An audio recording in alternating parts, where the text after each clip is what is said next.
सती प्रथा भारतीय इतिहास का एक अत्यंत विवादास्पद, करुणामय और सामाजिक दृष्टि से गहराई में जड़ें जमाए हुए प्रचलन था, जिसमें एक स्त्री अपने पति की मृत्यु के पश्चात स्वेच्छा या सामाजिक दबाव में उसके शव के साथ अग्नि में जलकर प्राण त्याग देती थी।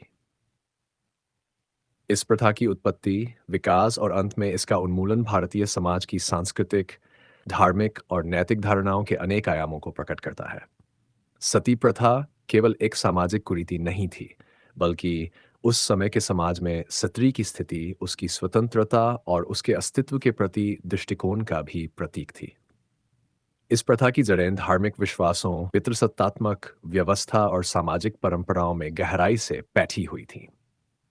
प्राचीन वैदिक युग में स्त्रियों की स्थिति अपेक्षाकृत स्वतंत्र और सम्मानजनक मानी जाती थी। वे वेदाध्ययन करती थीं, यज्ञों में भाग लेती थीं और सामाजिक निर्णयों में उनकी भागीदारी होती थी। उस काल में सती प्रथा का कोई स्पष्ट प्रमाण नहीं मिलता। ऋग्वेद के कुछ श्लोकों की व्याख्या बाद में सती प्रथा से जोड़ी गई है, परंतु मूल अर्थ में वहां ऐसा कोई संकेत नहीं मिलता कि विधवा स्त्री को पति की चिता पर जलने का आदेश था। वैदिक मंत्र इमा नारीर विधवा सुपत्नीरांशनंतु द्रविणं जुषन्ताम का वास्तविक अर्थ है कि स्त्रियां पुनः जीवन में लौटें, धूप प्रकाश में आएं और समाज में अपनी भूमिका निभाएं। परंतु कालांतर में ब्राह्मणवादी धर्म ग्रंथों ने इन श्लोकों का अर्थ बदलकर सती को एक धार्मिक आदर्श बना दिया। उत्तर वैदिक काल में जब समाज में पितृसत्तात्मकता का प्रभाव बढ़ा और स्त्री को केवल पति की संपत्ति के रूप में देखा जाने लगा, तब सती जैसी प्रथाओं की नींव रखी गई। महाभारत, रामायण और पुराणों में सती के प्रसंग मिलने लगते हैं, जहां इसे स्त्री भक्ति और पतिव्रता धर्म की चरम सीमा बताया गया। देवी सती, जो भगवान शिव की पत्नी थी, ने अपने पिता दक्ष के अपमान से दुखी होकर आत्मदाह किया था। इस पौराणिक कथा ने सती शब्द को पवित्रता, समर्पण और त्याग का प्रतीक बना दिया। धीरे धीरे ये कथा सामाजिक व्यवहार में उतर गई और वास्तविक स्त्रियों से भी इसी तरह के आत्मत्याग की अपेक्षा की जाने लगी। मध्यकालीन भारत में सती प्रथा का सर्वाधिक प्रसार हुआ। विशेषकर राजपूत समाज में यह गौरव और सम्मान से जुड़ी परंपरा बन गई।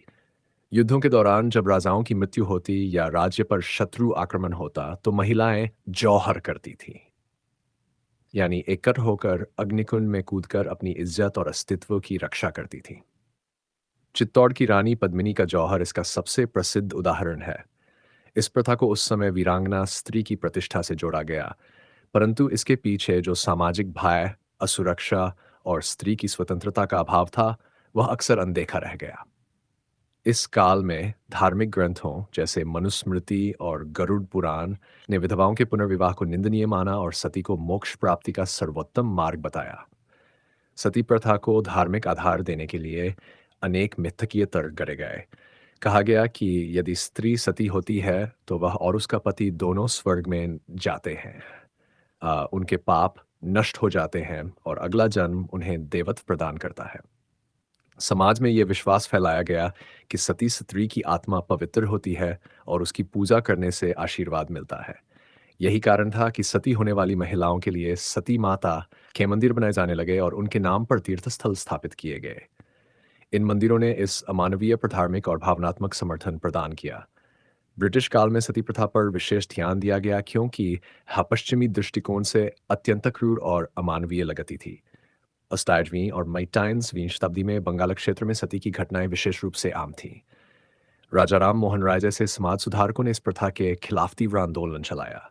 उन्होंने अपनी पुस्तकों और भाषणों में यह स्पष्ट किया कि सती प्रथा का कोई वैदिक या शास्त्रीय आधार नहीं है, बल्कि यह अंधविश्वास और पुरुषवादी सोच का परिणाम है। उन्होंने ऐसे अनेक उदाहरण प्रस्तुत किए जहां महिलाओं को सामाजिक दबाव में सती होने के लिए मजबूर किया गया था। राममोहन राय ने अपने भाई की विधवा भाभी की मृत्यु सती के रूप में देखी थी, जिसने उन्हें इस प्रथा के विरुद्ध जीवन भर संघर्ष करने के लिए प्रेरित किया। British governor general Lord William Bentinck ने 1949 में बंगाल सती रेगुलेशन एक्ट पारित कर सती प्रथा को आधिकारिक रूप से प्रतिबंधित किया। यह भारतीय समाज के इतिहास में एक महत्वपूर्ण मोड़ था, क्योंकि पहली बार किसी धार्मिक प्रथा को कानूनी रूप से अपराध घोषित किया गया। इस कानून के अनुसार सती कराना या उसमें भाग लेना हत्या के समान अपराध माना गया। हालांकि प्रारंभिक विरोध काफी हुआ। कुछ लोगों ने इसे धर्म में हस्तक्षेप बताया, लेकिन धीरे-धीरे समाज ने इसे स्वीकार करना शुरू कर दिया। सती प्रथा के उन्मूलन के बाद भी कुछ दशकों तक ग्रामीण इलाकों में इसका गुप्त रूप से पालन होता रहा।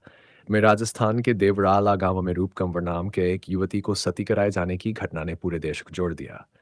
इस घटना ने यह स्पष्ट किया कि कानूनी प्रतिबंधों के बावजूद मानसिक और सामाजिक स्तर पर यह प्रथा अभी कुछ अंधविश्वासी वर्गों में जीवित थी। इस घटना के बाद सती निवारण अधिनियम 1967 बनाया गया, जिसमें सती को बढ़ावा देना, उसका महिमामंडन करना या सती मंदिरों में पूजा आयोजित करना भी अपराध घोषित किया गया। सती प्रथा का मूल कारण केवल धार्मिक विश्वास नहीं था, बल्कि समाज की गहराई में जड़ जमाए पितृसत्तात्मक ढांचे में स्त्री की अधीनता थी।